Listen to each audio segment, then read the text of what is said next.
बिस्मिल्लाहिर्रहमानिर्रहीम, अस्सलाम वालेकुम रहमतुल्लाहि व बरकातहू। सैयद शारिक वक़ार अपने यूट्यूब चैनल के साथ आज हमारे साथ एक बहुत ही मोअज़्ज़ज़ मेहमान मौजूद हैं, दानिश काजी साहब। दानिश काजी साहब आपको आप फेसबुक पर अक्सर देखते रहते हैं और ये बहुत एक्टिव हैं माशाल्लाह। और दानिश अपनी स्टूडेंट लाइफ में 1993 से अपना पॉलिटिक्स में इन्वॉल्व हैं, स्टूडेंट पॉलिटिक्स के साथ।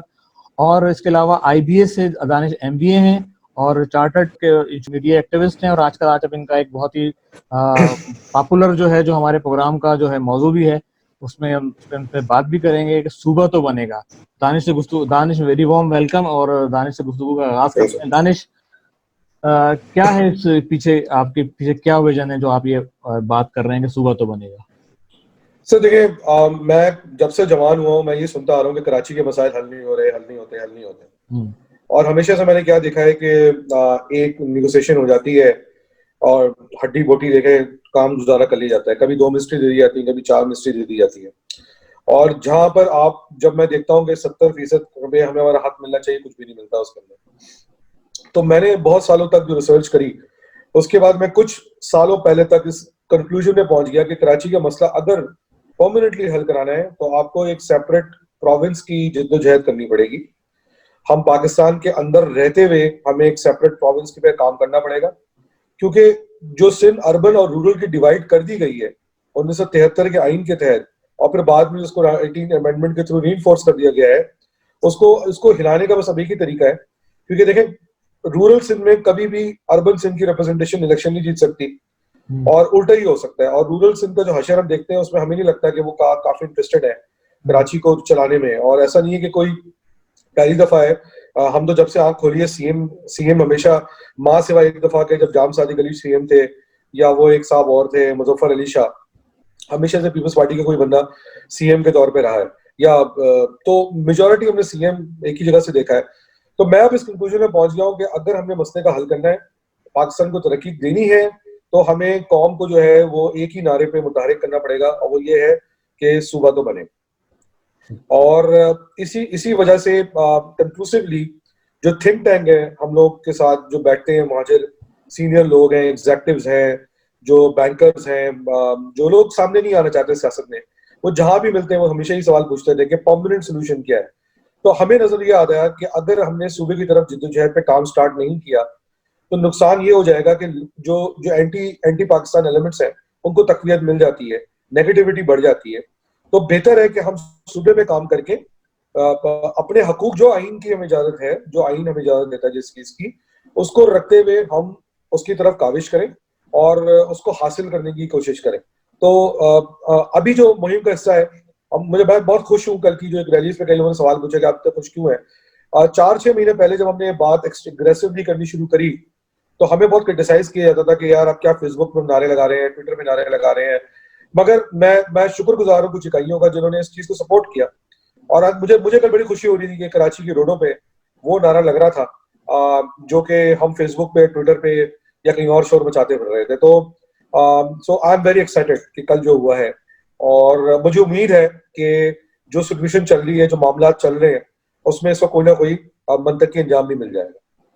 अच्छा, ये जो भी आपने प्रोविंशलाइजेशन की बात की, तो ये बात अगर कराची की स्टेट से शुरू हो रही है तो फिर ये आगे तक नहीं जा रही कि और भी जो है सराइकी सूबे की भी बात चल रही है, जनूबी पंजाब, बिल्कुल तो ये सब बिल्कुल। जो है अपनी अपनी एम्पावरमेंट की बात नहीं करेंगे, तो ये देखिए, क्या किस नजरिए से देखते हैं इसको? कोई हर्ज नहीं है। देखिए, कोई हर्ज नहीं है। वैसे तो देखा जाए तो सदर्न पंजाब प्रोविंस को तो ऑलरेडी पंजाब असेंबली ने 2/3 मेजोरिटी से उस रेजोल्यूशन को इसी आर्टिकल 239(4) के तहत पास किया हुआ है। मुझे समझ में नहीं आ रही कि नेशनल असेंबली में जहां पे 6 सिंपल मेजोरिटी की रेजोल्यूशन चाहिए, वहां ही क्यों नहीं आ रहा। और हो सकता है हो भी गया हो या हो रहा हो, और एक सूबा बन जाना चाहिए। मैं बिल्कुल इसके खिलाफ नहीं हूँ। मैं कोई खुदा ना खास्ते ये नहीं कह रहा कि सिर्फ हमें सूबा बना के दे दें।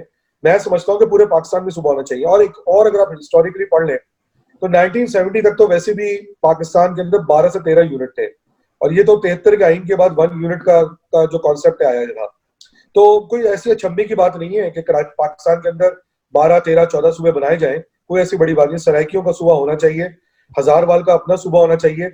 बल्कि सिंध के अंदर अगर आप देखें तो कराची से आप निकल जाए थोड़ा, तो जिस आप नॉर्दर्न सिंध की अगर हम बात करें, तो मैं कब नॉर्दर्न सिंध की बात करूंगा, तो नॉर्दर्न सिंध के अंदर भी जो डिविजन मौजूद हैं between Saraiki speaking and Sindhi speaking, और या बलूची स्पीकिंग या सिंधी स्पीकिंग, तो उसको भी देखना चाहिए। मैं नहीं समझता कोई हर्ज है।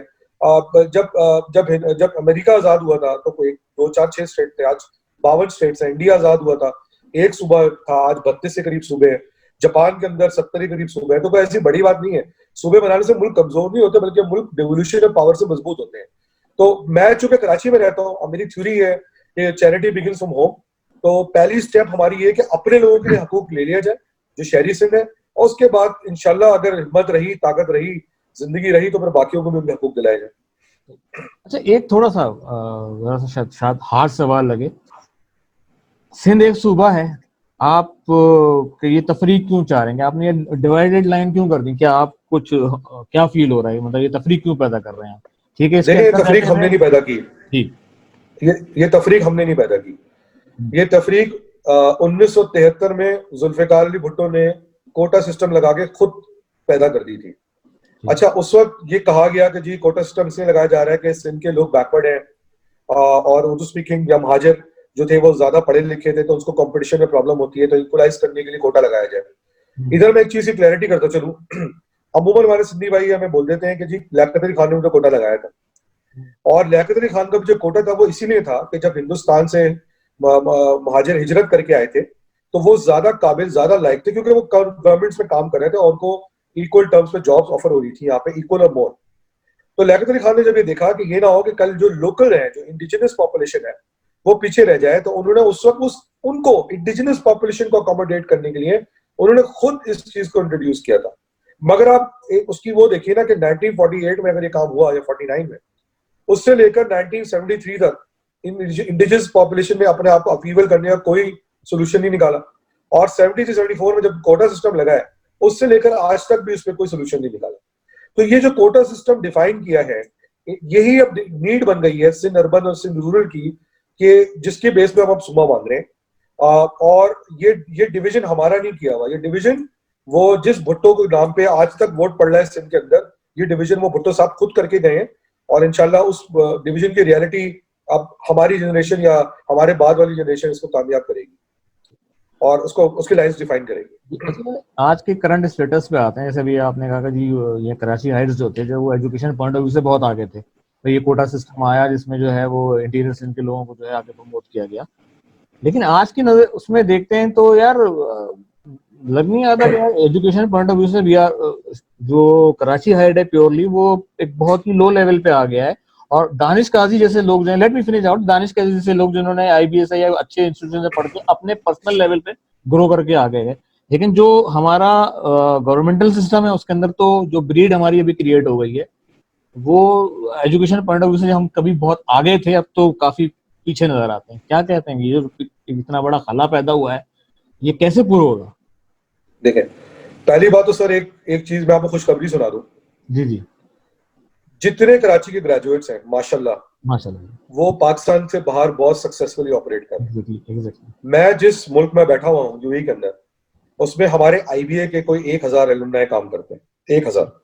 पूरे IBA को 12000 ग्रेजुएट्स हैं, और मैं दावे से कह सकता हूँ कि उस 1000 में से 60 से 70% कराची से, ठीक है, और सब माशाल्लाह से अच्छी पोजीशन पे बैठे हैं। इसी तरह ICAP ले लें, इसी तरह NED ले लें, इसी तरह सरसई यूनिवर्सिटी ले लें। ऐसा नहीं है कि हमारा तालीमी मेयार बहुत ज्यादा गिर गया। हमारे तालीम याफ्ता लोग जो कि इनको लोकल रिसोर्सेज में जॉब्स नहीं मिल रही, वो बाहर निकलना शुरू हो गए। अब आपके सवाल का दूसरा पार्ट का हिस्सा, कि सरकारी नौकरियों में क्यों नहीं दिख रहा है? सरकारी नौकरियों के सेटअप को हाईजैक कर लिया गया। मतलब मैं एक बरादरी का नाम नहीं लेना चाह रहा, सिंधी बरादरी, कुछ मेरे भाई हैं, उनके एक ही खानदान के 110 लोग इस वक्त कॉम्पिटिटिव एग्जाम पास करके ऑफिसर्स बने हुए हैं। ये क्या प्रोबेबिलिटी है? मतलब कजन का भाई भाई भाई भाई भाई चाचा, चारों भाई, मतलब ऐसे क्या अल्लाह ताला ने कोई स्पेशल नेमत के साथ उस खानदान को नवाजा है कि 100 से ज्यादा जो है सारे के सारे लोग उसके अंदर क्वालिफाई हो जाते हैं। अभी कुछ दिनों पहले की बात है, 3 साल पहले की बात है, मेरा PCS के एक बोर्ड मेंबर से बात हो रही थी, जानने वाले थे। उन्होंने बताया कि IBA के पढ़े हुए बच्चे PCS का इंटरव्यू क्लियर नहीं कर पा रहे। ये कैसे पॉसिबल है कि थर्ड का पढ़ा हुआ बच्चा जो है वो PCS का इंटरव्यू क्लियर कर सकता है, इंग्लिश का एग्जाम क्लियर कर सकता है, मगर IBA कराची जिसको एंट्री टेस्ट इतना मुश्किल है, उसका बच्चा जो है PCS या CSS का इंटरव्यू क्लियर नहीं कर सकता। तो मैं तो इस एक नतीजे में पहुंचा हूं कि बात क्वालिटी की नहीं, मैं ये नहीं कह रहा कि सारी ऑल इज गुड, मैं खुदा ना खास्ता ये नहीं कह रहा, there is a lot to do, but at the same time अगर हम मुकाबले के एग्जामों की बात कर रहे हैं, सीएसएस की बात कर रहे हैं, इसकी बात कर रहे हैं, तो देखा जाए कि उस सिस्टम को हाईजैक कर लिया गया है, जिसकी वजह से आपका बच्चा तो सिस्टम में जाता नहीं है, और जाता है तो क्लियर नहीं कर पाता। अब वो एक ट्रिक है जिसके थ्रू वो सब पास हो जाते हैं और आपके बच्चे को मौका नहीं मिल पाता, और अगर आपका बच्चा किसी तरह पास कर भी लेता है तो उसको पोस्टिंग नहीं मिलती। मेरे पास 10 किस्म के एग्जाम्पल्स भी मौजूद है। प्राइवेट यूनिवर्सिटीज के अंदर आप देख लीजिए, प्राइवेट सेक्टर के अंदर आपको आज भी माशाल्लाह कराची के बच्चे को की डिमांड नजर आएगी। आज इस्लामाबाद के अंदर भी कितने बच्चे हैं जो कराची से गए हुए हैं और टेलीकॉम सेक्टर में, ऑयल सेक्टर में काम कर रहे हैं। सही है, तो जहां पर मेरिट मिलती है कराची के बच्चे को, वो डिलीवर करता है, वो परफॉर्म करता है। इस वक्त पता नहीं दुनिया के अंदर कितने सीईओज हैं जो पाकिस्तानी निजात हैं, उसमें से ज्यादातर लोग कराची से पढ़े हुए हैं। अमेरिका हो जाए, यूएई हो जाए, सऊदीया हो जाए, यूके हो जाए, ऑस्ट्रेलिया हो जाए, कनाडा हो जाए। तो हमारे मसला ये हो गया है, जिसकी वजह से आपको शायद वो डिफरेंस नजर आ रहा है कि हमारा बच्चा पढ़ लिख के पाकिस्तान से बाहर चला जाता है, वो पाकिस्तान के अंदर नहीं रहता, तो उसका इम्पैक्ट आपको ज्यादा नजर नहीं आता। मगर आज अगर हम रिवर्स की बात करें, सॉरी टू से, मैं कोई ऐसी रेसिस्ट बात तो नहीं करना चाह रहा, मगर कितने सर्टेन जिस कम्युनिटी की हम बात कर रहे हैं उनके कितने लोग हैं जो सीनियर मैनेजमेंट में काम कर रहे होंगे यहाँ पे? इम्पॉसिबल। कल मुराद अली शाह साहब इंटरव्यू दे रहे थे आईबीए कराची के अंदर, उनका कमेंट है कि मैं जाहिर बात है एनईडी पास कर ली होगी कुछ भी करके, कोटा सिस्टम में उनको एडमिशन मिला होगा, आईबीए में वो ड्रॉप आउट है वो। सही है, तो आप खुद देख लें कि स्टैंडर्ड और आईबीए से कितने बच्चे हैं जो पास करके निकल जाते हैं। तो मैं बार बार ये बात सुनता हूँ कि यार स्टैंडर्ड बहुत बुरा गिर गया है। बिल्कुल गवर्नमेंट स्कूल का स्टैंडर्ड गिर गया है, मगर हमारी कम्युनिटी के अंदर अच्छी बात यह है कि हमारे पेरेंट्स पेट काट लेंगे मगर अपने बच्चों को अच्छे स्कूलों में, प्राइवेट स्कूलों में पढ़ाएंगे। मतलब खाने को रोटी नहीं होगी, मगर मैं कल पेरेंट्स प्रोटेस्ट देख रहा था कि मुझे देखिए 30,000 रुपए एक पेरेंट फी दे रहा है। सही है, उस 30,000 रुपए पेरेंट फी जो दे रहा है बच्चे की, उससे कुछ नहीं तनख्वाह जो 3 लाख रुपए होनी चाहिए।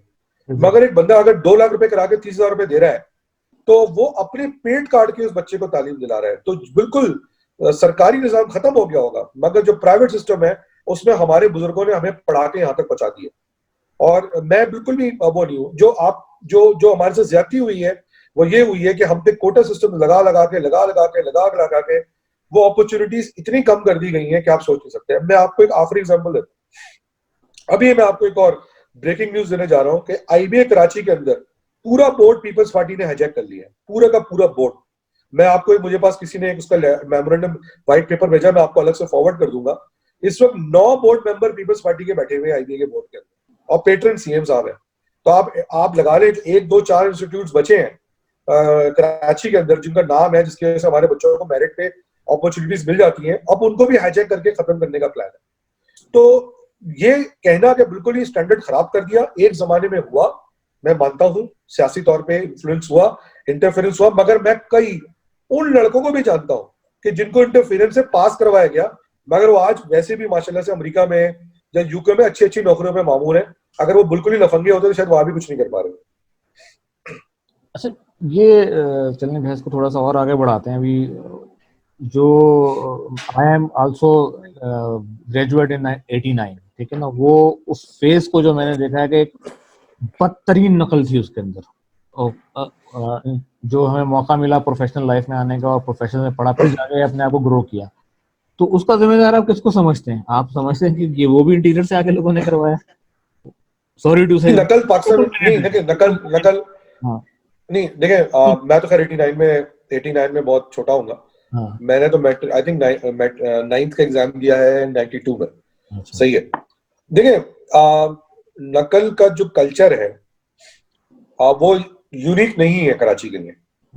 मतलब और वो जिस रैम्पेंट तरीके से नकल इंडियन में होती है आप सोच भी नहीं सकते।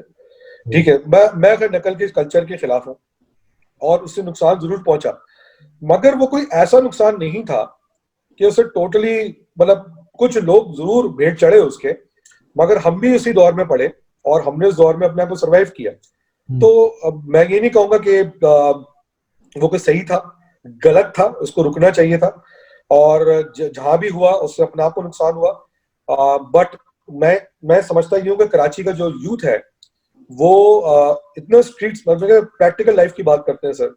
मैंने जो थ्योरी पढ़ी है अपने, मैंने मास्टर्स किया हुआ है, तो जो मैंने थ्योरीज पढ़ी हैं 9th में 10th में इंटर में इधर तक वो आते हैं, वो थ्योरीज की प्रैक्टिकल इम्प्लीमेंटेशन से ज्यादा मुझे मुझे शहर ने या मेरे इंस्टीट्यूट से जो मुझे स्ट्रीट स्मार्ट बनाया है वो मुझे ज्यादा हेल्प कर रहा होता है। सही है। तो नकल बिल्कुल नहीं होनी चाहिए बिकॉज इससे आपका कैरेक्टर बनता है। मगर at the end of the day unfortunately मैं नाम नहीं लेना चाह रहा कुछ कि जारी बात है, जब आप बैठेंगे एक क्लास में और आप देखेंगे कि सर्टेन कम्युनिटी के बच्चे नकल मार रहे हैं और आप नहीं कर पा रहे, तो आप भी मजबूरी में करेंगे। तो again it was a wrong trend, it should not have been done, इसको रुकना चाहिए था। मगर मैं आप जारी बात है कि बहुत सारी बातें नहीं कहूंगा, मगर आप यकीन कर लें ऐसा नहीं है कि ये बिल्कुल ही ऐसी सिचुएशन है जो यूनिक टू कराची है।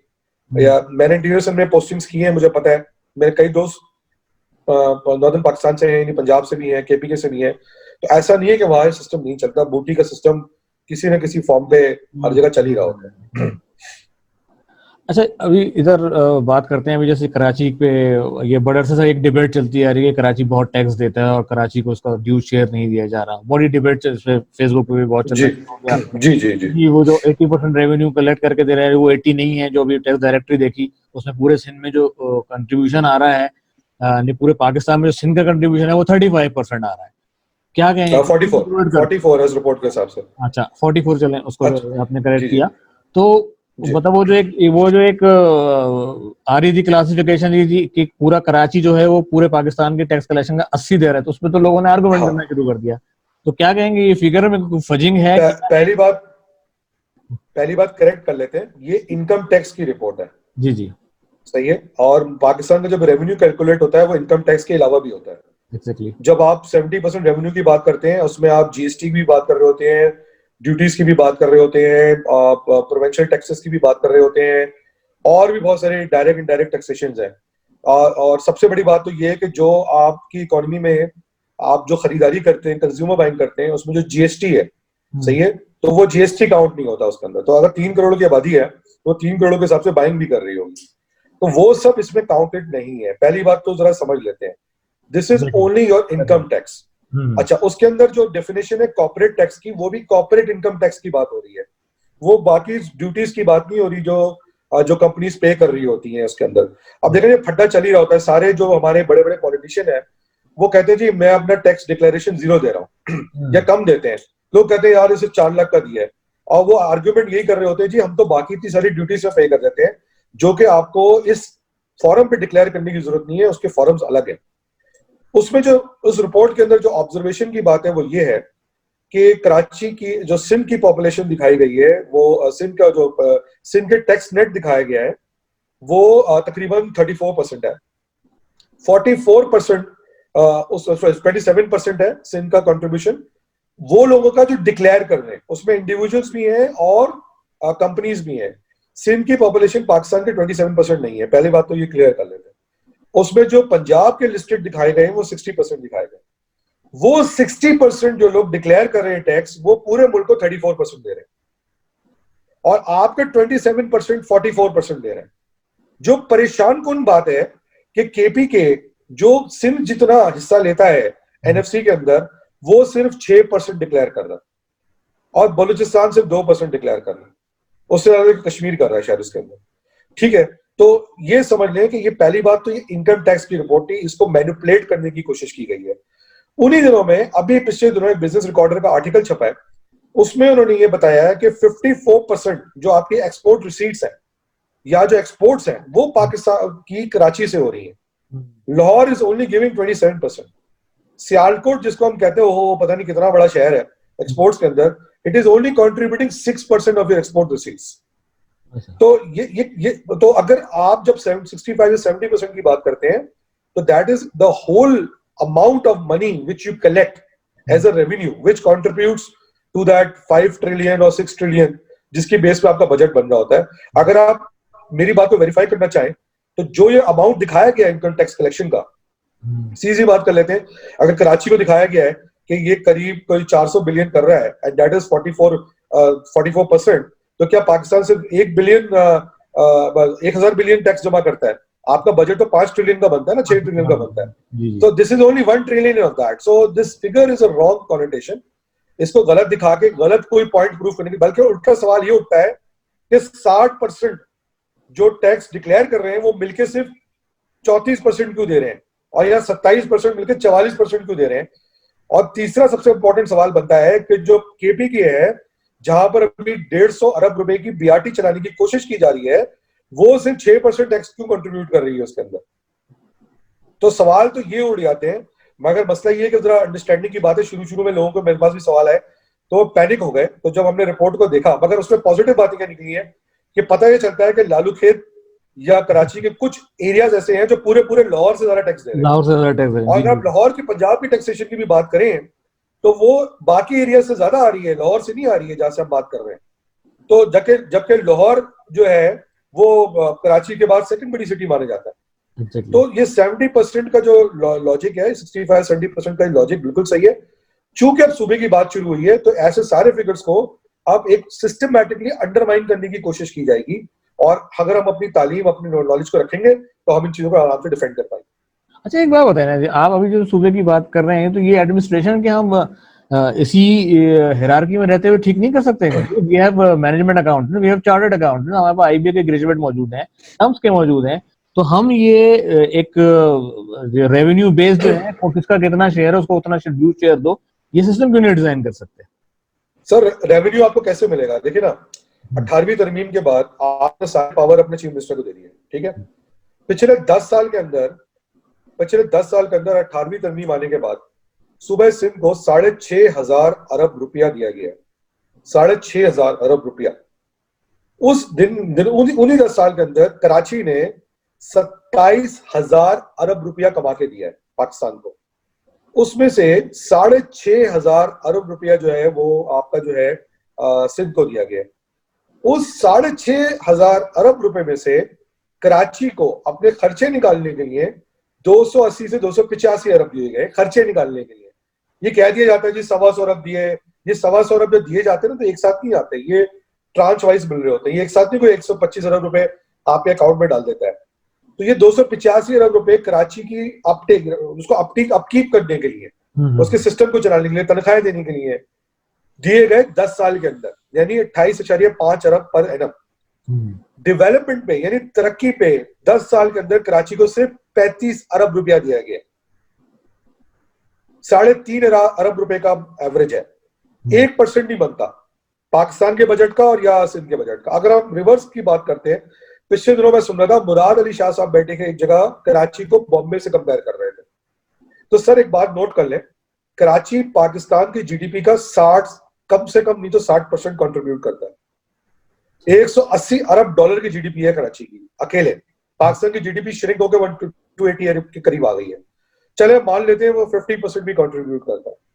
50% पाकिस्तान की जीडीपी कंट्रीब्यूट करने के बाद 70% टैक्स जनरेट करके देने के बाद कराची को अपनी तरक्की के लिए साल का 3.5 अरब रुपया मिलता है। तो जनाब कंपेयर कर रहे थे बॉम्बे से। बॉम्बे का मैं बता दूं आपको, बॉम्बे हिंदुस्तान की जीडीपी के अंदर 5.5% उसका वैल्यू है और वो 6 से 7% उसका रेवेन्यू जनरेट कर 4% रेवेन्यू जनरेट करके देता है। उसके बाद बॉम्बे, जिसको कराची से दुनिया भर में कंपेयर किया जाता है, उसको साल में डेवलपमेंट के लिए 40 अरब पाकिस्तानी रुपए के करीब दिए जाते हैं। 40 अरब, और आपको 3.5 अरब दिए जाते हैं। अब आप भी जानते हैं, मैं भी जानता हूं कि पाकिस्तान के अंदर जो भी पैसा आता है उसमें करप्शन होती है। अब आप 3.5 अरब पे 70% या 50% करप्शन का फैक्टर लगा दें तो एक्चुअली कराची के ऊपर मुश्किल से इफेक्टिवली 15 से 20 अरब रुपया 10 साल के अंदर खर्च किया गया है। मुल्तान में अभी हॉस्पिटल बनाया है बुज़दार साहब ने, वो 6 अरब रुपए का बना है। बीआरटी 150 अरब की बनी है, ऑरेंज ट्रेन 185 अरब की बनी है। तो आप अभी खुद आपने बताया कि लाहौर तो दिगर भी नहीं रहा कहीं उस रेडार पे, उसको 180 अरब की ऑरेंज ट्रेन तोहफे में दी जाती है। पूरा केपीके मिलकर 6.5% इनकम टैक्स दे रहा है, जो कि मुश्किल से कुछ 100 मिलियन बनता है। उस पर मेहरबानी करके 150 अरब की बीआरटी बना दी जाती है और कराची को सिर्फ 10 साल के अंदर 35 अरब रुपया दिया जाता है। तो आप मुझे बताएं कि अब जब आपने कहा आप कितना भी दुनिया का बेहतरीन चार्टर्ड अकाउंटेंट, बिजनेस मैनेजर बिठा लें, जब उसके पास पैसा नहीं होगा अपनी जेब से नहीं लगाएगा। दूसरा मसला ये है कि आपने कहा कि जी हम पैसे रेस करके काम कर लेंगे। पाकिस्तान का कानून आपको इस बात की इजाजत तब तक नहीं देता जब तक कि आप प्रोविंस नहीं बने। अगर मैं प्रोविंस बन जाता हूं तो मैं वर्ल्ड बैंक से डायरेक्ट फंडिंग ले सकता हूं, जैसे पंजाब में शहबाज शरीफ ने डायरेक्ट चाइना से फंडिंग ली थी सीपैक की मद में ऑरेंज ट्रेन के लिए। मैं वो अभी नहीं ले सकता, वो अभी अभी जो है वो सिमगम। मैं आपको एग्जांपल देता हूं, जायको ने $2 बिलियन की ग्रांट केसीआर के लिए रिजर्व करी हुई थी। वो ग्रांट और मुफ्त पैसा था 0.3% पे, वो पड़ा रहा 2012 के अंदर उन्होंने वो ग्रांट विड्रॉ कर ली, किसी ने एक्शन नहीं लिया। तो क्यों नहीं लिया? कराची में इंटरेस्ट ही नहीं है किसी का। तो इसके अलावा अब ये जो एक चूरन दिया जा रहा है आपको 1100 अरब का, अगर आप इसकी एनालिसिस कर लें, इसमें 90% के करीब सब कर्जे हैं जो world bank, Asian development bank, फला बैंकों से लेके आप पे लगाए जाएंगे। तो मुझे मतलब कराची को उसके बजट, क्योंकि जो कोई सवाल ये नहीं पूछता कि 6,500 अरब में से अगर सिंध अर्बन की पॉपुलेशन 52% है 2017 के सेंसस के हिसाब से, जो कि मैंने नहीं करवाया, एमक्यूएम ने नहीं करवाया, किसी कराची के बंदे ने नहीं करवाया, उसके हिसाब से 52% उसकी कंट्रीब्यूशन है, पॉपुलेशन की डिनोमिनेशन है, जो कि गलत है। सेंसस हम सब कहते हैं गलत हुआ है, मगर अगर मैं सेंसस को ही मान लेता हूं जो 2017 में हुआ है 52% पे और 98 में हुआ है 48% पे, तो 6,500 अरब का मुझे कम से कम आधा पैसा तो मिलना चाहिए था ना। एग्जैक्टली। तो अब आप मुझे बताएं, आप चार्टर अकाउंटेंट बिठा लें, आप एमबीएस बिठा लें, आप स्टैनफोर्ड का बंदा बिठा लें, जब तक कि उसके पास पैसा नहीं होगा वो क्या कर लेगा? कुछ नहीं कर सकेगा। तो फंडामेंटल्स करेक्ट करने की जरूरत है, और वो फंडामेंटल्स तभी करेक्ट होंगे कि जब सुबह बन जाएगा इंशाल्लाह, तो हमें एनएफसी के तहत हमारी पॉपुलेशन या कंट्रीब्यूशन के हिसाब से हमें हमारा हिस्सा मिल जाया करेगा। यानी कि मैं कहता हूं कि 300 अरब भी मिलता है हमें, तो भाई वो 300 अरब इस जो पीरियड्स हमें पास अभी आ रहा है 28 अरब और 1.5 अरब जो मैंने आपको अभी कैलकुलेशन बताई है, उससे तो 10 गुना ही होगा ना। तो आप सोच सकते हैं कि शहर की जो अपटेक है वो कितनी ज्यादा सडनली, अगर 5 साल के लिए कराची को सुबह बना दें और 1,000 अरब रुपए डेवलपमेंट के लिए आपके पास आ जाए, आप सोचें आपका शहर कहां से कहां पहुंच जाएगा। मुशर्रफ के दौर में 400 अरब आए थे और आप देखें पाकिस्तान कराची कहां से कहां पहुंच गया था। तो ये रीजंस हैं, जिसकी वजह से मजबूर हो गए डिमांड करने के लिए। पढ़े लिखे लोग, एजुकेटेड लोग, और ये कोई सिर्फ खुदा न खास्ता किसी एक कम्युनिटी की डिमांड नहीं है, एक कम्युनिटी जो कि वोकल है, मेजोरिटी में है।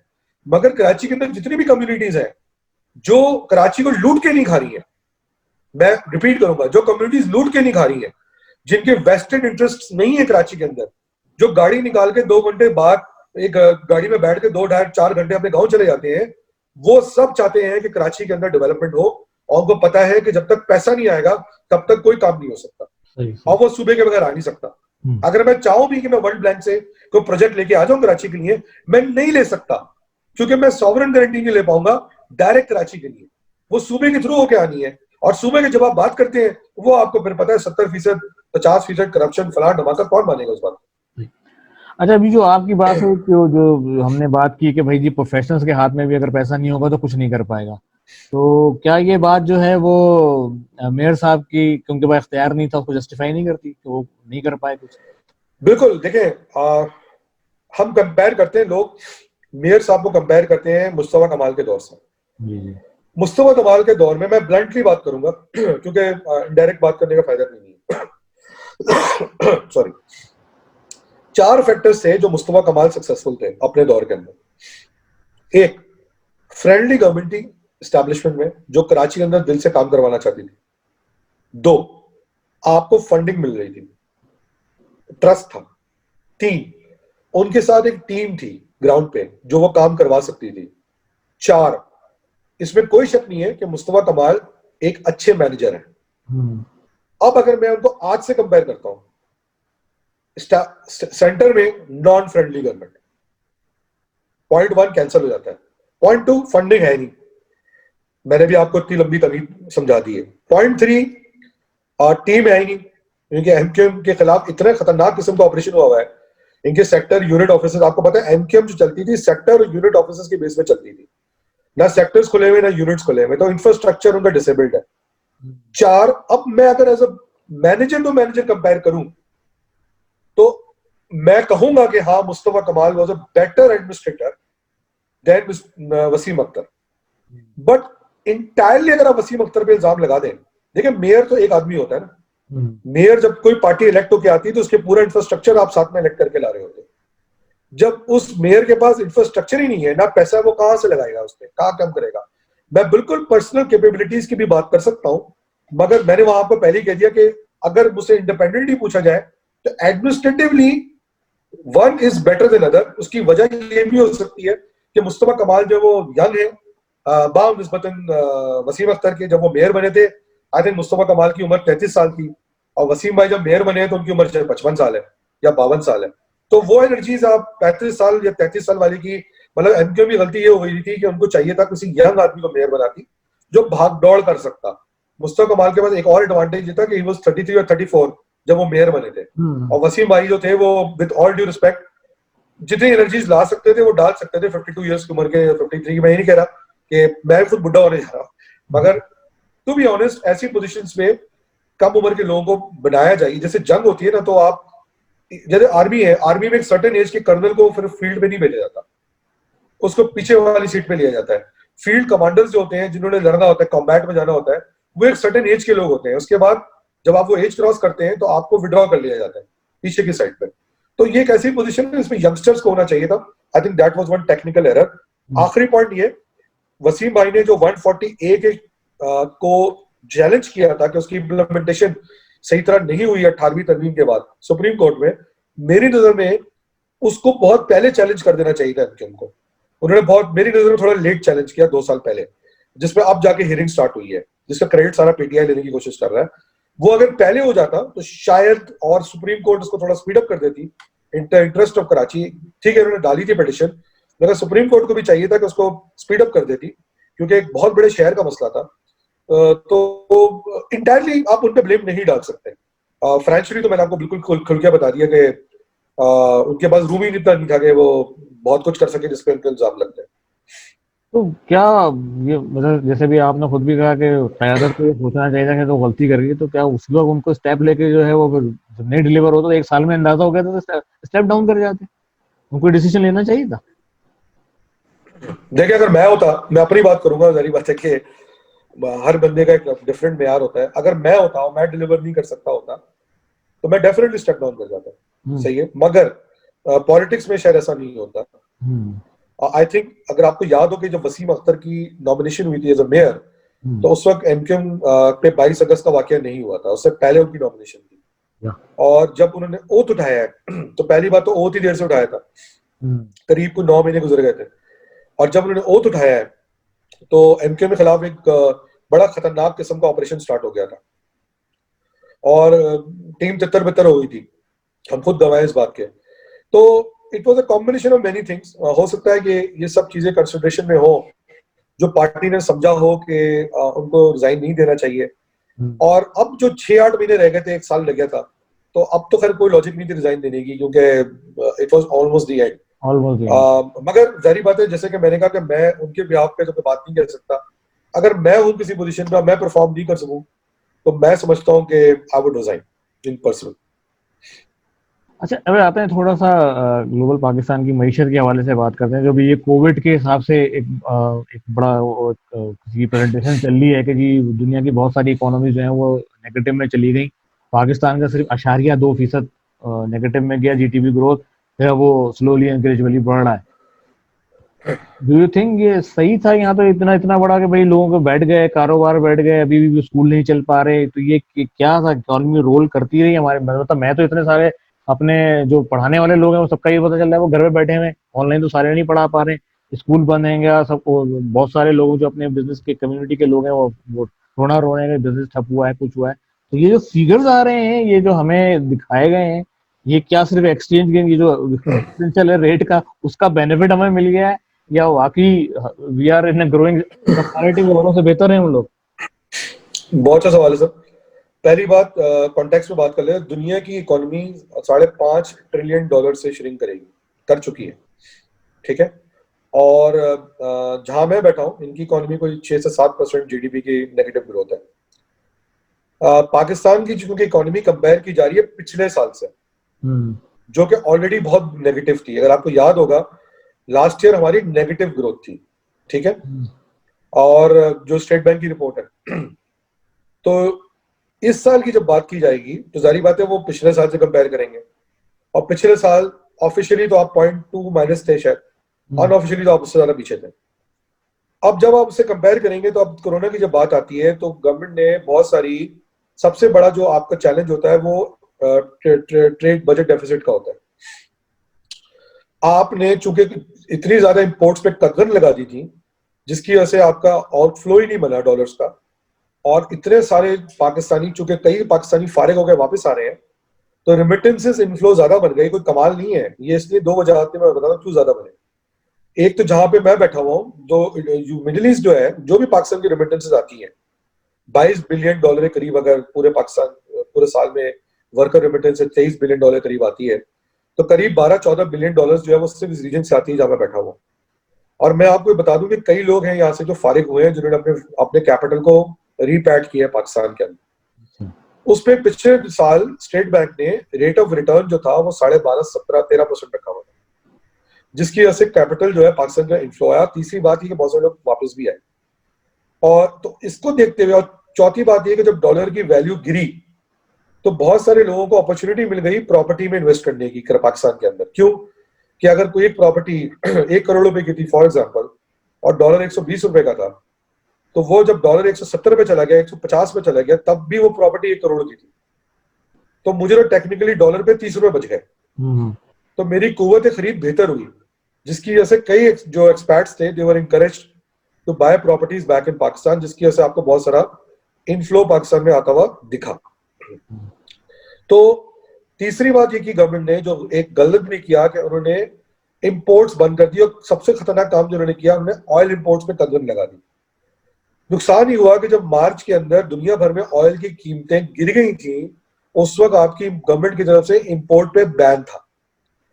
पिछले दिनों आपकी गवर्नमेंट ने नैप के थ्रू ऑयल कंपनीज को हाजिरी के लिए बुलाया और उन पे इल्जाम लगाया कि जी आपने क्यों नहीं ये मैनेज किया, आपने लेवल्स क्यों नहीं मैनेज किए, आपने फला क्यों नहीं मैनेज किया। तो मेरी सोर्सेज ये बताती हैं ऑयल कंपनीज के अंदर, उन्होंने एक रुक्का निकाल के गवर्नमेंट को दिखाया कि ये वो रुक्का है जिसमें आपने हमें इंपोर्ट पे बैन लगाया हुआ है।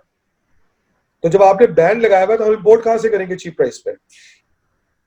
जब आप हमें उस कंपटीशन में घुसने नहीं दे रहे और आप हमसे कह रहे हैं कि हम हायर प्राइस पे इंपोर्ट करेंगे, तो आप कैसे मुझे कह रहे हैं कि मैं हायर प्राइस पे इंपोर्ट करके वर्ल्ड मार्केट के हिसाब से अपना ऑयल बेचूं? क्योंकि मेरी कुव्वत खरीद उस तरह की नहीं बनी है, मेरी एवरेज ऑयल कंपनीज एवरेज पे चलती है। एक तो ये नुकसान हो गया आपको, आपने ऑयल को ना इंपोर्ट करके अपनी इकोनॉमी को पीछे कर दिया मेरे हिसाब से। ठीक है, तो अगर आप फिर उसके बाद चूंकि इकोनॉमी बंद हो गई तो डिमांड वैसी गिर गई, तो आपको वो डेफिसिट्स नहीं फेस करने पड़े। The moment this economy start running to the full, या कम से कम इंप्रूव होगी, तब वो चीजें आपको बाइट करना शुरू करेंगी। एक एडवांटेज बस पाकिस्तान को जो हुआ है एक्सपोर्ट्स के अंदर, वो ये हुआ है कि इंडिया के अंदर चूंकि एक्सटेंडेड कोविड चला है और चाइना के अंदर भी कोविड का मसाइल चल रहे हैं, तो कुछ एक्सपोर्ट ऑर्डर्स जो है वो चाइना से, इंडिया से हटके पाकिस्तान की तरफ आए, मगर उनके इम्पैक्ट को इतने ज्यादा नहीं है, वो बहुत जल्दी नलीफाई हो जाएंगे जब आपकी इकोनॉमी फुल थ्रॉटल पे इंपोर्ट करना शुरू हो जाएगी। यही वजह है कि आज आपको बहुत सारी चीजों की शॉर्टेजेस नजर आती हैं, क्योंकि आपने सही टाइम पे कई चीजों को इंपोर्ट नहीं किया, और जिसकी वजह से आज आपको गैप्स नजर आ रहे हैं। तो it is artificially being reported 0.2% growth, but please don't forget it is a growth against a very big negative last year. Compare अगर आप 3 साल से पहले कंपेयर करें, चूंकि मेरे सामने फिगर्स नहीं है, अगर आप 2 साल से पहले कंपेयर करेंगे, I am sure you will still be in a negative state. आप पॉजिटिव में अभी भी नहीं आए होंगे comparing to pre PTI government times. उसमें तो खैर अभी भी है। मैं असल में वो जो इन्होंने डेफिसिट क्लियर किया था, मुझे फिगर अभी याद है, 0.38% का, हमारी नेगेटिव है, और औरों को उन्होंने दिखाया था तो बहुत ही ज्यादा नेगेटिव, डबल डिजिट में जा रहे हैं वो, और डबल डिजिट में जा रहे हैं। तो आप कैसे इतना इंप्रूव कर गए? सीधी सी बात है ना, आपका क्वांटम, आपका हजम कम है ना सर। हाँ, आपका हजम भी कम है, आपका हजम कम है, और आपने अपने कुछ चीजों को आर्टिफिशियली रोक दिया है, तो इसकी वजह से आपको वो इम्पैक्ट नजर आ रहा है। अगर मैंने सबसे कहा the moment you let the economy go in full throttle, जैसे स्टेट बैंक का आपने सुना होगा कि उन्होंने भी इंटरेस्ट रेट को 7% पे शायद रिवाइज किया है, मगर वो कितना रोध होकर उन्होंने 7% में रिवाइज किया है। उनका कहना है ये गन पॉइंट पे है, इसमें मैं सस्टेन नहीं कर सकता और मुझे 2 महीने बाद रिवाइज करना पड़ेगा उसको।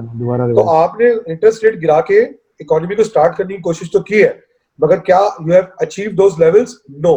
The moment you have to go to the break even interest rates, आप दोबारा नेगेटिव ग्रोथ देखना शुरू कर दें, मेरे ओपिनियन में। अभी एक जो ये डिजिटल अकाउंट खोले जा रहे हैं, ओवरसीज को ट्रैक किया जा रहा है कि जी आप आएँ और पाकिस्तान में डॉलर इन्वेस्ट करें और उस पे आपको अच्छा रेट ऑफ रिटर्न दिया जा रहा है।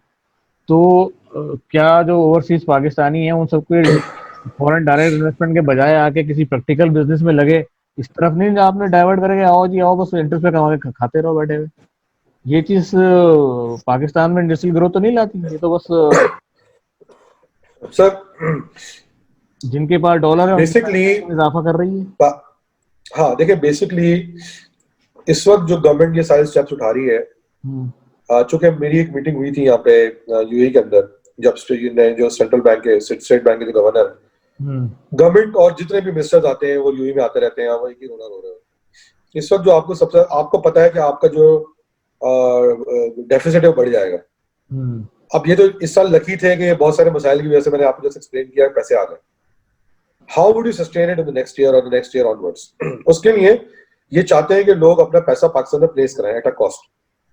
अब आप वो पैसा अगर वर्ल्ड बैंक से जनरेट करते हैं या सेंट्रल बैंक से जनरेट करते हैं, सॉरी आईएमएफ से, तो आपकी एक कॉस्ट है। अगर आप पाकिस्तानियों का पैसा रखेंगे तो आप 10% भी अगर उनको देंगे तो आप नोट और छाप के उनको पे कर दिया करेंगे, कोई बड़ी बात नहीं है। तो it is just a matter of encouraging people to send back money home through legal channels. अब इस बात की कि जी वेस्टर्न जो पाकिस्तानी बाहर रह रहे हैं वो पाकिस्तान में आके बिजनेस क्यों नहीं करते, तो उसके लिए पाकिस्तान की जो बिजनेस एनवायरनमेंट है उसको ज्यादा सूटेबल बनाना पड़ेगा। मगर अगर मैं हूं, मुझे पता है कि मैं कोई आके इन्वेस्टमेंट करता हूं और मेरी किसी पार्टनर के साथ डिस्प्यूट हो जाती है, तो I would not be an advantage to win that dispute. पहली बात तो डिस्प्यूट कभी सेटल नहीं हो पाएगी, और दूसरी बात ये कि मैं कितनी दफा आके उस डिस्प्यूट को हैंडल कर सकूंगा पाकिस्तान के अंदर। तो आपको एक एनवायरनमेंट बनाना पड़ेगा। इससे बेहतर ये काम होना चाहिए कि जैसे एक जमाने में पीआईडीसी फंक्शनल था या ऐसी एंटिटीज फंक्शनल थी कि पाकिस्तानी उनको पैसा दें और वो उसके थ्रू इंडस्ट्रीज को डेवलप करें। स्मॉल मीडियम स्मेडा था एक जमाने में, इस तरह की चीजों को रीएक्टिवेट किया जाए कि मैं स्मेडा के फंड में पैसा डालूं और मुझे स्मेडा एक रिटर्न दे, और स्मेडा जो उस पैसे को फर्दर जाके स्मॉल मीडियम एंटरप्राइज को डेवलप करने में हेल्प करे। That would be more useful. Individually शायद मैं नहीं समझता कि पाकिस्तानी जो ज्यादातर बाहर रह रहे हैं वो इतनी जल्दी पाकिस्तान में पैसा लेके आने को तैयार होंगे। इन्वेस्टमेंट के पर्पज से वो होल्ड करना चाहेंगे, वो प्रॉपर्टी खरीदना चाहेंगे, मगर मैं नहीं समझता कि वो एकदम आके जी कहेंगे ठीक है इन्वेस्ट करना शुरू कर देना है पाकिस्तान के अंदर। अच्छा, एक अब इसमें एक थोड़ा सा वो आपने फाइनेंस के एमबीए हैं माशाल्लाह, बहुत जबरदस्त इदारे से, तो एक आम फहम जो प्रॉब्लम जो लोगों के समझने की आई, ये डॉलर जो है हमारा जो पैरिटी इतनी ज्यादा शूट कर गई, जबकि गवर्नमेंट ये क्लेम कर रही है कि उसने करंट अकाउंट डेफिसिट कम कर दिया है, इंपोर्ट कम कर दी है, एक्सपोर्ट बढ़ गई है, ठीक है। तो जब ये करंट अकाउंट डेफिसिट हो तो उसका अल्टीमेट इफेक्ट तो हमें यहाँ नजर आना चाहिए था। एक आम राय जो है वो बात है अलग है कि जी आप तो असल तरीके पे ले आए, कैलकुलेशन पे ले आए। और इस तरह से अगर दुनिया की और भी बहुत सारी इकोनॉमीज को हम देखते हैं वेस्टर्न कंट्रीज की, तो आपका अगर तेल का फैक्टर हटा दिया जाए तो यूएई इज इम्पोर्टेड, सारा आइटम वहाँ इम्पोर्टेड ही आता है ना। तो और जगहों की करेंसियां इतनी स्ट्रॉन्ग क्यों होती जा रही हैं? पाकिस्तान की currency day by day weaker दर वीकर ही हो रही है, 170 तक तो पहुंच गए। जी देखिए इसको आप इस तरह समझ लें कि आपकी जो ज्यादातर डीलिंग है वो डॉलर के अंदर या अपने चाइनीज रैंड में अपनी डीलिंग करनी शुरू करी, ठीक है। अभी हुआ क्या है कि अभी रिसेंटली चाइनीज रैंड ने, आरएमबी ने डॉलर के अगेंस्ट रिकवरीज दिखाई है, मगर कुछ महीनों पहले तक it fell a lot by 10%, सही है। और चूंकि आपकी बहुत सारी ट्रेड डील्स आरएमबी में शुरू हो गई थी, जारी बात उसका उस पर भी इम्पैक्ट आना शुरू हुआ होगा, एक बात। दूसरी बात, जैसे आपने खुद एक बात कही थी कि अगर डॉलर की प्राइस स्टेट बैंक रेगुलेट कर रहा होता तो शायद आज इसकी प्राइस 152 या 153 होती, मगर चूंकि ओपन मार्केट इसको डिसाइड कर रही है इसलिए इसकी प्राइस 166 167 है। ओपन मार्केट अपने आप से झूठ नहीं बोलेगी, ठीक है ना। और ओपन मार्केट जिन फंडामेंटल्स पे काम कर रही होती है वो आप भी जानते हैं।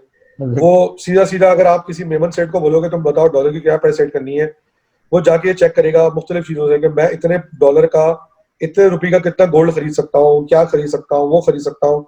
उससे अपना एक मैकेनिज्म बनाया हुआ होगा, उसकी बेस पे वो प्राइस को, या ट्रेजरी में क्या ले सकता हूँ उसके बेस पे वो प्राइस सेट कर रहा होगा। ये जो आप कह रहे हैं कि इम्पैक्ट आया है, पॉजिटिव इम्पैक्ट जिसकी बात की जा रही है, इसका आप इसलिए नहीं समझ सकते, इतना बड़ा इंप्रूवमेंट इसलिए नहीं आएगा, हम सुनते थे 162 पे 161 पे आ जाएगा, क्योंकि ये इंप्रूवमेंट स्टेबल नहीं है। अगर जैसी लेट्स से कि आप 161 पे चले जाते हैं दोबारा, और दोबारा कोलैप्स आ जाता है, या दोबारा कोई और मसला खड़ा हो जाता है, तो then your rupee will slide further down. तो इसलिए इसको मैं समझता हूँ 166 165 पे रोक दिया गया है। हालांकि मेरा असेसमेंट ये है कि 162 भी कोई बुरी प्राइस नहीं थी इसकी, बट ये जो अनसर्टेनिटीज है आपके गिर्द, इसकी वजह से आप उसको रिवर्स नहीं कर पा रहे, क्योंकि लोगों को पता है अगर हम कुछ करते हैं और खुदा ना खास्ता स्टेबिलिटी नहीं आती है, तो देखिए एक चीज होती है एक्चुअल स्टेबिलिटी, एक होती है बोलना ओ जबरदस्त हो रहा है, जबरदस्त हो रहा है, मगर जब तक ग्राउंड पे उसके ट्रिकल डाउन इफेक्ट्स नहीं आएंगे, तब तक आप जो रिटेलर है, जो ट्रेडर है, वो कॉल नहीं लेगा उस पर। जब उसको सेंटिमेंट नजर आना शुरू हो जाएगा कि एक्चुअली में चीजें वाकई में इंप्रूवमेंट की तरफ आ जा रही हैं, या उसकी कुव्वत खरीद बेहतर हो रही है, तब वो जाके सोचेगा चीजों के बारे में, वरना वो अपने आप को हेज करके रखेगा, और इसकी वजह से हमेशा आपकी किसी भी ऐसी कमोडिटी की कीमत 5 7 8% ऊपर ही रहेगी नॉर्मल मार्केट लेवल से।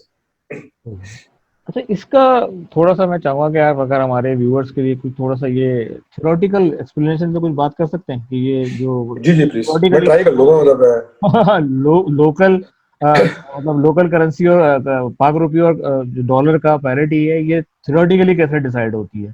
क्योंकि अगर आप ये देखें ना, अगर हम तो इम्पोर्ट जो करते हैं वो डॉलर में, यूरो में या आरएमबी में कर रहे हैं, हम पेमेंट हमें बैंक को बहरहाल अपनी पाकिस्तानी करेंसी में करते हैं, उसके डॉलर बाय होते हैं, फिर वो चले जाते हैं, और पाकिस्तानी जो करेंसी है वो आपकी इकोनॉमी से निकल के स्टेट बैंक के पास चले जाती है, उसके बाद फिर सर्कुलर डेट बन के या लैंडिंग की सूरत में वो दोबारा आती है।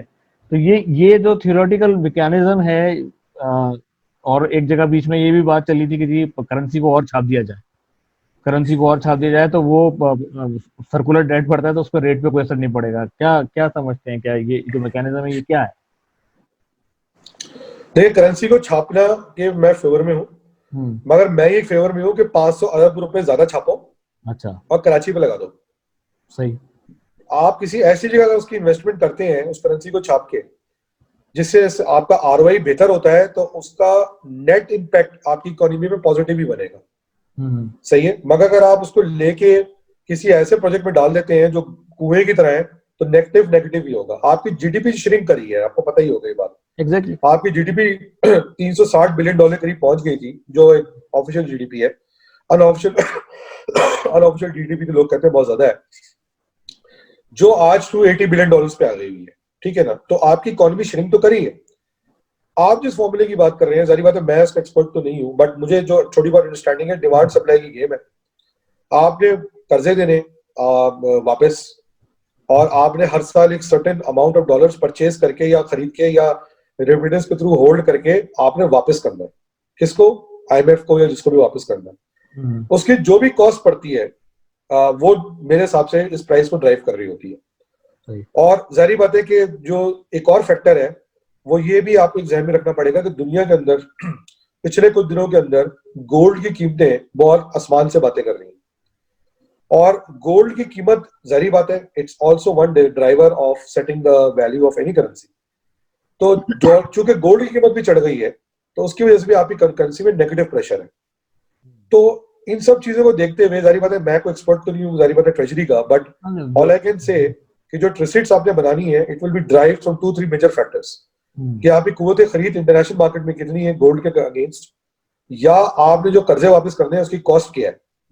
सिंपल सी बात है, that would drive the value of dollar, जो कि मैं अभी भी समझता हूं कि इन्होंने शायद आर्टिफिशियली इसको किसी तरह सस्टेन किया हुआ है। बट अगर आप मार्केट को थोड़ा फ्री हैंड दे दें, चाहे डॉलर थोड़ा सा और महंगा हो जाए मेरे हिसाब से।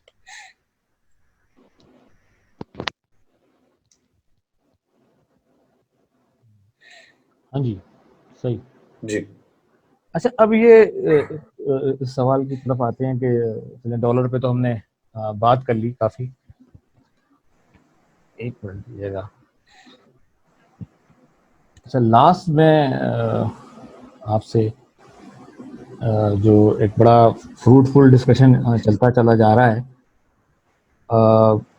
जैसे अभी जो यहाँ पे एक अभी यूएई में जो जो सिचुएशन क्रिएट हुई है पोस्ट कोविड के बाद, तो उनकी इकोनॉमी आप पूरी तरह समझ रहे हैं कि री इंजीनियर हो गई है, या अभी उनको भी जो पड़ा है, जो शुरू में से बताया गया कि यार जीडीपी जो है बढ़ रही है, अभी भी इकोनॉमिक एक्टिविटीज जो है वो कितने परसेंट पे चल ऑफ रही कोर्स देखिए देखिए ऑफ कोर्स दुनिया की सारी इकोनॉमीज इफेक्ट हुई है, कोई कोई दुनिया में ऐसी इकोनॉमी नहीं जो इफेक्ट नहीं हुई है। और इनके अपने न्यूज़पेपर्स ने डिक्लेयर किया है कि एक्सपेक्टेड है कि इनकी जीडीपी 5 से 6% श्रिंक करे अगले अगले साल में। और कोई छम्बे की बात नहीं है, पूरी दुनिया की इकोनॉमी आप देखें, सऊदी अरेबिया जैसी इकोनॉमी खत्म हो गई है। है? और अनफॉर्चुनेटली हुआ क्या है कि कोविड तो आया ही आया, साथ में ऑयल की प्राइसेस भी कोलैप्स कर गई, एग्जैक्टली। जिसकी वजह से डबल इम्पैक्ट आया यहाँ पे। बट सवाल ये नहीं होता कि आपकी इकोनॉमी कोलैप्स कर गई, सवाल ये होता है कि आपने क्या स्टेप्स उठाए हैं उसको रिकवर करने के लिए। तो मैं जब उन स्टेप्स को देखता हूं तो मुझे उन स्टेप्स पे कॉन्फिडेंस है कि वो स्टेप्स रिकवरी की तरफ है। Yes, there would be certain cost to it.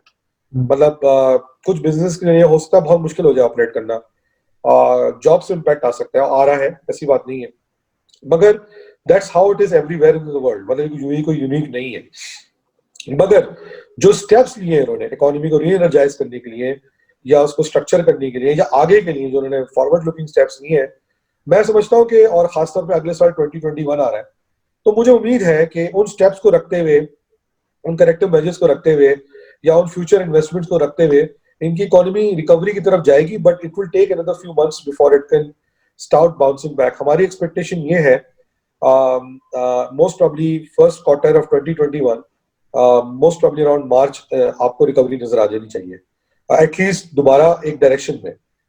अभी तो ये है कि अब गिरना मजीद फ्लैटन आउट होना शुरू हो गया, अब मजीद गिरना बंद हो गई है, मगर वे कहते हैं ना कि बाउंस बैक जो होता है, दोबारा ऊपर की तरफ उठना जो है, that could take another 3 to 4 or maybe 5 months in my opinion। एक फिनोमेना जो है दानिश, बहुत सारे लोग मुझसे भी सवाल करते हैं कि जो हमारे यहाँ के फाइनेंस के मिनिस्ट्री के लोग क्लेम करते हैं कि हमने पुराने कर्जे उतारने के लिए मजीद कर्जा लिया और फिर वो वापस किया। तो भाई ये तो मतलब अकाउंटेंट लॉजिक के हिसाब से तो किसी की समझ में नहीं आता कि आपने दोबारा कर्जा ले लिया, फिर उसके बाद जो एक्सचेंज पैरिटी पड़ी आपको मजीद ठुक गई। क्या कहते हैं ये कोई इसकी, इसका क्या फिनोमेना है? तो पुराने कर्जे को उतारने के लिए तो भाई क्यों ले रहे हो, उसी को डेफर कराओ। देखिए डिपेंड करता है कि कुछ कर्जे ऐसे हो सकता है हो कि जो हाई कॉस्ट पे लिए गए हो, अच्छा। सही है, और हो सकता है कॉस्ट ऑफ फंड अभी कम हो। जैसे कि अभी पिछले दिनों यूरोप में तो ये हाल था कि आपको पैसे रखने के लिए उल्टा जो है वो, अगर आप कहीं जा रहे थे यूरोप में पैसा रखने, तो आपको इंटरेस्ट देने के बजाय आपसे पैसे काट रहे थे, नेगेटिव इकोनॉमी चली गई थी। कुछ जगहों पे ऐसा भी हुआ है कि लोगों के पास एक्स्ट्रा कैश ऑफ मनी था, तो उन्होंने पैसा डंप करना शुरू कर दिया कई ममालिक। ये कोविड से पहले की बात बता रहा हूँ मैं आपको, तो कोविड ने तो करेक्ट किया उस चीज को। कोविड से पहले तो ये हाल हो गया था कि नेगेटिव चल रहा था मामला सारा, जो था नेगेटिव इंटरेस्ट रेट्स की बात चल रही थी।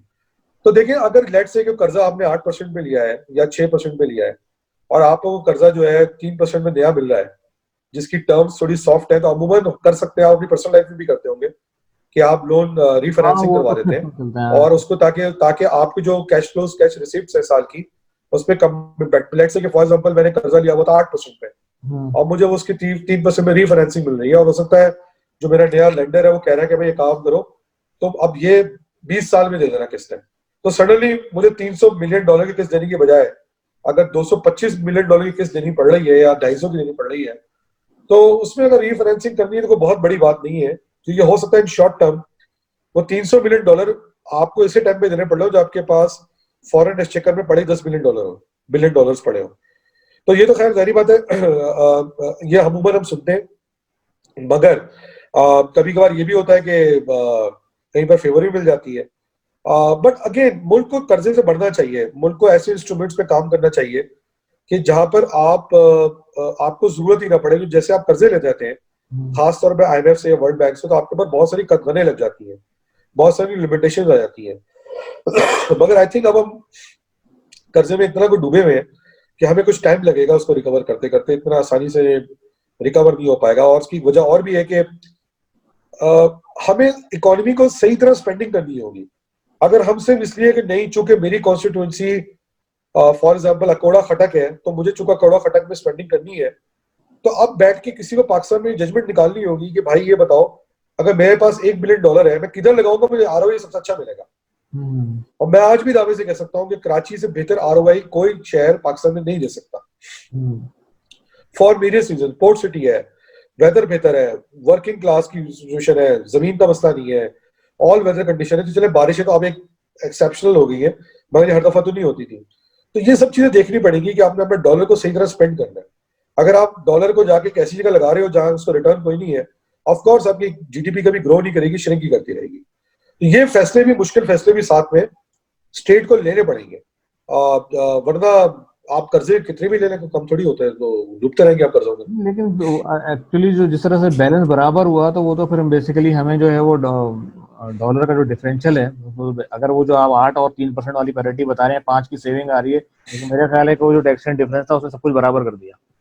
हम दोबारा वहीं पे एग्जैक्टली हम स्क्वायर वन पे आगे खड़े हो जाते हैं, फिर दोबारा से वहीं आगे खड़े हो जाते हैं जहाँ से चले थे, या उससे ज्यादा मतलब। हाँ, डिपेंड करता है भाई। मैंने आपसे ये कहा ना कि अगर जैसे मैंने आपको कहा कि $10 अगर आप $1 बिलियन कर्जा उठा भी रहे हैं, और अगर आप उसको ऐसी जगह नहीं लगा रहे, लेट्स से कि मेरी 3% रिटर्न है, उस पर 3% मुझे इंटरेस्ट देना है, और मुझे उस जगह या 7% इंटरेस्ट देना है, और मुझे पता है मैं $1 बिलियन कहीं खर्च करने जा रहा हूँ जिसपे मुझे रिटर्न ही 2% मिलना है, तो ऑफकोर्स मेरी इकोनॉमी 5% श्रिंक ही करेगी। Exactly. Plus I be under more date.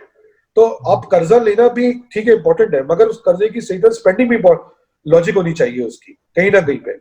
मैं डिफेंस की बात छोड़ के कर रहा हूँ, मैं बाकी इंफ्रास्ट्रक्चरल प्रोजेक्ट्स की बात कर रहा हूँ कि ये अब जेड से कि कोई कह देते किला सैफुल्ला और किला तिल्ली के दरमियान रोड बना दे, चूंकि मेरी कॉन्स्टिट्यूंसी को फायदा हो जाए, फाइन आप बना दें, मगर उसमें कितने लोगों को फायदा होगा? लेट्स से 300 लोगों को फायदा होगा। मगर अगर आप कोरंगी से एक कॉजवे निकाल के लाडी ले जाते हैं फॉर एग्जाम्पल समुद्र के ऊपर से, तो उसमें से मिसाल में 20 लाख लोगों को फायदा होगा, और इससे आपकी इकोनॉमी को भी 10 फायदा होगा। तो ये तरह के फैसले भी साथ में अब हुकूमत को करने चाहिए। कर्जा लेना is not the solution only, exactly मेरे हिसाब से। भाई। अच्छा, अभी ये जो एक बात आई है, अक्सर एक मेरे ध्यान में एक लेमन टाइप का क्वेश्चन आता है, वो भी अगर आपको उस पर कोई प्रोफेशनल जाने, आई वुड अप्रिशिएट कि अभी जो हमने ये बात कर ली थी कि यार पुराना कर्जा उठाने के लिए नया कर्जा ले लिया, उसको कम रेट पे लेके कर दिया। अब अगर हम अपनी इकोनॉमी की, अपनी इंडस्ट्रियलाइजेशन की रिवाइवल की बात करते हैं, तो हमारे पास दर्जनों ऐसी फैक्ट्रियां बंद पड़ी हुई हैं जो ड्यू टू बैंक डिफॉल्ट बंद हुई। ठीक है ना? आई गेस आप भी इस पे एग्री करेंगे। बहुत सारों को मैं बता सकता हूँ, फाइबर का एक बहुत बड़ा यूनिट है जो एशिया का सेकंड लार्जेस्ट प्लांट था, स्टेट ऑफ आर्ट प्लांट, वो बंद हो गया। उसका फायदा डायरेक्टली जो है वो चाइना को चला गया, वो सारी प्रोडक्शन वहां चली गई पॉलीस्टर फाइबर की। यहाँ लोग उतना ज्यादा एकोमोडेट नहीं कर पाए। तो क्या ये बेहतर नहीं है कि यार इनको भी रीशेड्यूल कर दिया जाए, करेंसी छापे कर दिया जाए, इनकी एग्जिस्टिंग मैनेजमेंट को कुछ और दे दिया जाए कि चलो भाई तुम भी अब ये जो तुम्हारा डेट है, क्योंकि जाहिर है वो अब तो बिकेंगी भी नहीं, तो उसमें वो जो हजारों लोगों की नौकरियां जो खत्म हुई हैं, जाहिर है वो सबके सब अकोमोडेट भी नहीं होते, और अगर आए भी तो अंडर पार काम करने पे मजबूर हुए, तो उनको बेटर ऑफ कर दिया जाए। क्या ये साउंड्स गुड? ये इस पे बिल्कुल अच्छा आइडिया सर। पीआईडीसी क्यों बना था? पीआईडीसी बना इसीलिए था कि अयूब खान ने इंडस्ट्री को रिवाइव करना था, सही है। तो ऐसा कोई फॉरम बनाना चाहिए जो इन सब 6 यूनिट्स को गवर्नमेंट अपने कंट्रोल में ले, कुछ दिनों तक नेशनलाइज कर दे या उसको आउटसोर्स कर दे, और बीओटी के बेस पे ऑपरेट करे, और बीओटी पे ऑपरेट करने के बाद जब वो यूनिट अनसिक हो जाए, वेल हो जाए, उसको हैंड ओवर कर दे। इससे आपकी बात बिल्कुल सही है कि एक अगर वो पैसा, जैसे मैंने आपसे कहा कि अगर उसके लिए कर्जा लेना पड़ रहा है तो इट मेक सेंस। क्यों? जब आप उस यूनिट को रिवाइव करने के लिए पैसा लगाओगे, तो एक तो आपकी जॉब्स क्रिएट होंगी, आपकी जीडीपी में इंप्रूवमेंट आएगी, आपकी इकोनॉमी में इंप्रूवमेंट आएगी, और प्लस आपकी मैन्युफैक्चरिंग ग्रोथ रेट में इंप्रूवमेंट आएगी। तो उस पे तो कर्जा लेना समझ में आता है, मगर फौरी तौर पे मैं समझता हूँ कि पीआईडीसी या इस तरह के कोई और ऐसा फॉरम बना के ये सारे 6 यूनिट्स, अब देखिए स्टील मिल बेचने की बात होती है, स्टील मिल रिवाइव करने की बात क्यों नहीं होती? सीधी बात है ना, स्टील मिल रिवाइव करने की बात, उसको बेच दो, इसको यूं कर दो, उसको फला कर दो। आप यकीन करें, गवर्नमेंट 10 साल से कोशिश करिए, स्टील मिल, गवर्नमेंट पैसा भी देने को तैयार है, कोई लेने को तैयार नहीं है। क्यों? पॉलिटिकल इश्यूज है और भी बहुत सारे मसाइल है। तो बेसिकली कुछ ऐसा फॉरम बनाना पड़ेगा कि जहां पर डंडे के जोर पे यूनिट्स को रिवाइव करना पड़ेगा, और उसके बाद 5 साल के बाद जब वो यूनिट्स बेहतरीन तौर पे चलना शुरू हो जाए, आप भले इनको प्राइवेटाइज कर दें, कोई ऐसी बड़ी बात नहीं है। मगर इन चीजों के लिए अगर आप कर्जा लें तो समझ में आता है। अगर स्टील मिल के लिए कोई कर्जा ले रहा है, और मुझे पता है कि पाकिस्तान के अंदर बलूचिस्तान में आयरन ओर के रिजर्व पड़े हुए हैं, तो मैं कहूँगा बेहतरीन काम किया आपने। मगर आप कर्जा किस लिए ले रहे हो कि मुझे अपनी कॉन्स्टिट्यूंसी में सिर्फ रोड इसलिए बना के देनी है कि मुझे 300 वोट ज्यादा पड़ जाए, तो ऑफ कोर्स आपकी वो रोड वैसे टूट जाती है बारिशों में। जो इम्पोर्ट के हवाले से जो बात हुई थी कि हमारे यहाँ इम्पोर्ट पे कटखान लगाया गया, इम्पोर्ट को रिस्ट्रिक्ट किया गया, तो इधर जो है वो इम्पोर्ट से रिलेटेड एक बहुत बड़ा बिजनेस है, ठीक है ना, जिसके अंदर आपकी फ्रेट फॉरवर्डिंग भी आ जाती है, एयर कार्गो भी आ जाता है, सी फ्रेट भी आ जाता है। आपकी शिपिंग लाइन तो, पाकिस्तानी शिपिंग लाइन तो वैसे ही तबाह बर्बाद हो चुकी है यहाँ पे ना। तो आप यूएई जैसी जगह पे बैठे बैठे हुए हैं जिनके यहाँ सब कुछ इम्पोर्टेड ही आता है, यूके चले जाइए और बहुत सारी जगह जाएंगे वो इम्पोर्ट बेस्ड ही हैं सबके सब।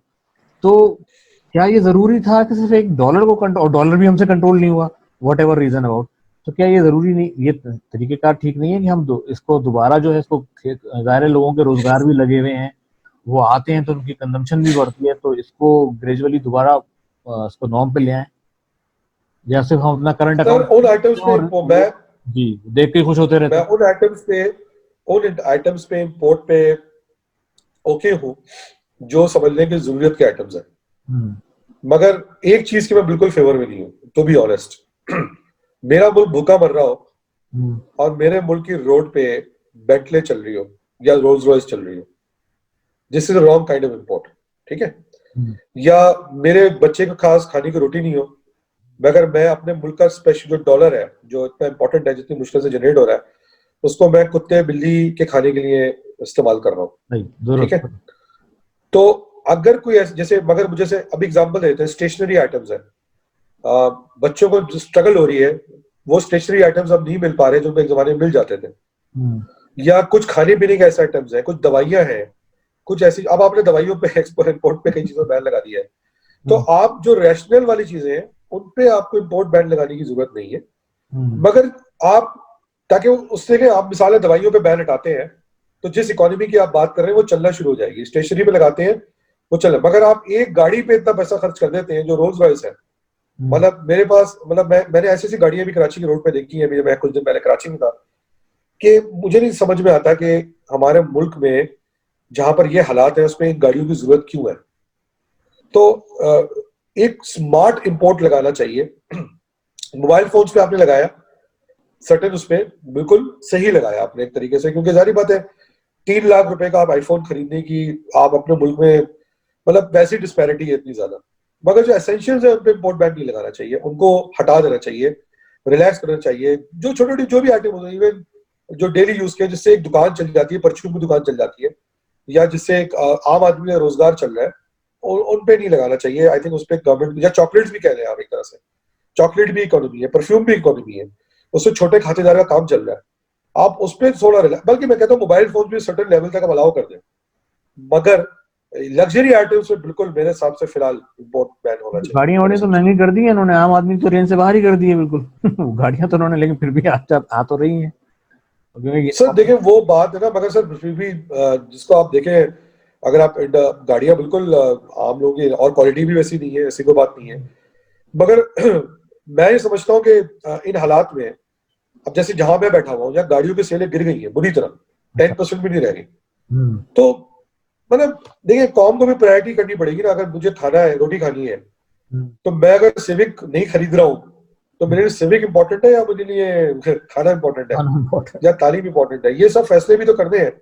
मगर मैं अभी जब कराची कुछ दिन पहले होके गया तो मुझे तो सारे रेस्टोरेंट्स, होटल्स सब ओवर बुक नजर आए, तो मुझे अल्लाह का शुक्र है, खुशी भी हुई कि मेरे शहर में गहबा कभी दोबारा है, मगर मुझे थोड़ा परेशानी भी हुई कि हम जो सुनते हैं कि इकोनॉमी जो है वो खराब है। देखिए प्रॉब्लम सर क्या हो रहा है कि हमारी इकोनॉमी के अंदर जो डिस्पैरिटी है ना, ये जा तो बहुत, जो हैव्स और हैव नॉट्स का डिफरेंस है, तो हैव्स बेचारों, हैव्स अपने आप को मैनेज कर ही लेता है, लाइक से कि मुझे कोई सर्टेन चीज नहीं मिल रही यहाँ से, मैं अपने खेपी को बोल के इंपोर्ट करा लूंगा, मगर जो बेचारा मुतविज घराने का आदमी है वो ये सब काम नहीं कर सकता। वो गैप मुझे डर लग रहा है बढ़ जाएगा इस पूरे मामले के बाद। और हैव्स मजीद, आप देखें, कोई एग्जांपल दे रहा था कि कोविड के दौरान जेफ बेजोस $200 बिलियन का मालिक हो गया, पॉजिटिव आउटलाइन टू कोविड। मगर मुझे डर इस बात का है कि जो हैव्स है और हैव नॉट्स को जो गैप बढ़ेगा, तो मुझे डर ये है कि उस गैप की वजह से लोगों की जो स्ट्रगल बढ़ जाएगी, तो उसके कॉन्सिक्वेंसेस और ज्यादा है।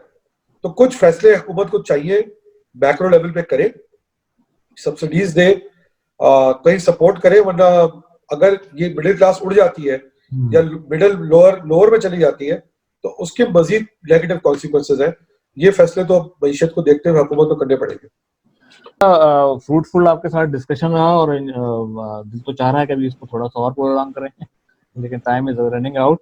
और थैंक यू सर। दानिश के साथ और भी बात करेंगे और इंशाल्लाह किसी और मौजू पे फिर दानिश का जो अगला कोई जो स्टेटमेंट आएगा सूबा तो बनेगा, इसमें मजीद डेवलपमेंट के साथ दानिश कोई और इजाफा करेंगे। तो सर डेवलपमेंट, बस ये बात कह दूं आखिर में कि अक्सर लोग मुझसे पूछते हैं कि यार बन गया, हो गया, हो जाएगा। देखिए, मुल्कों के जो कौमों की तकदीरें होती है ना, वो 1 साल में नहीं बदलती, 6 महीने में नहीं बदलती। ये एक्सरसाइज 8 से 8 साल पहले शुरू हो जानी चाहिए। जब 18वीं तरमीम पे आपको अंदाजा हो गया था कि आपकी लग गई है बुरी तरह, ठीक है, तभी इस पे काम शुरू हो जाना चाहिए था, मगर डिले हो गया। मुझे इतना पता है कि अगर आप फोकस के साथ, यूनिटी के साथ काम करते रहेंगे, it is not very difficult to achieve. आपका कानून आईन इजाजत देता है, कुछ करेक्टिव स्टेप्स हैं जो हम अगली दफा डिस्कस कर लेंगे। अगर वो ले लिए जाते हैं तो शायद बहुत इस काम में अंदर, और मैं समझता ही हूँ। देखिए, छोटी सी एग्जांपल है सर, अभी हम मईशत की बात कर रहे हैं। पाकिस्तान के साथ टारगेट 7,000 बिलियन है अगर बजट का, और इस वक्त लेट्स से कि पाकिस्तान फौज को डिफेंस के लिए 2.5 से 3,000 अरब रुपए एक्स्ट्रा की जरूरत है। अब आप मुझे एक बात बताएं, ये 2.5 से 3,000 अरब रुपए कहां से आएंगे? कोई IMF तो कर्जा दे रहे सर, बिल्कुल सही है। अच्छा, और कोई ऐसी इकोनॉमी नहीं है जहां से हम पैसा निकाल सके? ब्लैक इकोनॉमी में FATF के बाद और रगड़ा लग गया है। एक ही तरीका बचता है ना कि अपनी मईशत को रिवाइव करें, उसके क्वांटम को बढ़ाएं, और उसमें जो डिफेंस का 20% है आप वो ले लें। तो लेट्स से अगर डिफेंस को आज 1900 अरब रुपया साल का मिल रहा है, और वो भी, या जो भी अमाउंट मिल रही है, और वो भी आपको पता है कंट्री डिफ्लेट होने के बाद उसकी एक्चुअल वैल्यू कम हो गई है, और अगर डिफेंस को 3,000 रुपया चाहिए तो बड़ा सिंपल फॉर्मूला है कि आप 10,000 अरब रुपए की अपनी इकोनॉमी बना दें कलेक्शन की, आप अपने 2,500-3,000 अरब रुपया उठा लिया करें। और वो तभी बन सकती है जब आप सही जगह पे पैसे लगाएंगे और सही इकोनॉमीज को रिवाइव करेंगे। तो मैं ये समझता हूँ कि एस्टेब्लिशमेंट को भी बात समझ में आ गई है कि कराची की तरक्की के बगैर पाकिस्तान की तरक्की नामुमकिन है। और ये बात IMF भी कह रही है कि भाई जब आपके पास अपॉर्चुनिटी है आप उनको करेक्ट कर लें। तो अगर आप मिसाल लेंगे अपने टैक्स रेवेन्यू से, अगर आप इतना पैसा जनरेट करके दे देते हैं कि आपके डिफेंस के खर्चात निकल जाते हैं, तो आपको किसी IMF से मांगने की जरूरत नहीं है। आप अपनी मर्जी से अपने फैसले करेंगे और अपनी मर्जी से अपनी मिसाइल, अपनी गोलियां दुश्मनों पर चलाया करेंगे, ना कि पूछ के चलाया करेंगे। तो अपनी इकोनॉमी को बेहतर करने की जरूरत है, और कराची की इकोनॉमी को बेहतर किए बगैर ये काम हल नहीं हो सकता। और कराची इकोनॉमी तब तक सही नहीं हो सकती जब तक उसको सूबा ना बना दिया। अच्छा, और ये बात मेरे नजर में एस्टैब्लिशमेंट को समझ में आ गई। लवली। चलिए जी, thank you very much for this wonderful discussion. Danish साहब, आपका बड़ा कीमती टाइम लिया है। इंशाल्लाह इसी प्रोग्राम के सेकंड सीक्वल के साथ हाजिर होंगे, और जो भी आसान चीजें और हैं जो वो दानिश साहब से फिर बात करेंगे। और मैं चाहूंगा कि आप प्रोग्राम को देखिए, देख के अपना फीडबैक दीजिए, और हमसे कोई सवालात भी हैं तो वो इनबॉक्स कीजिए, फिर हम दानिश से अगले सेशन में इस पे दानिश साहब से बात करेंगे। बहुत शुक्रिया Danish, thank you very much. अपना बहुत thank you sir, thank you so much. Thank you so much. अल्लाह हाफिज़।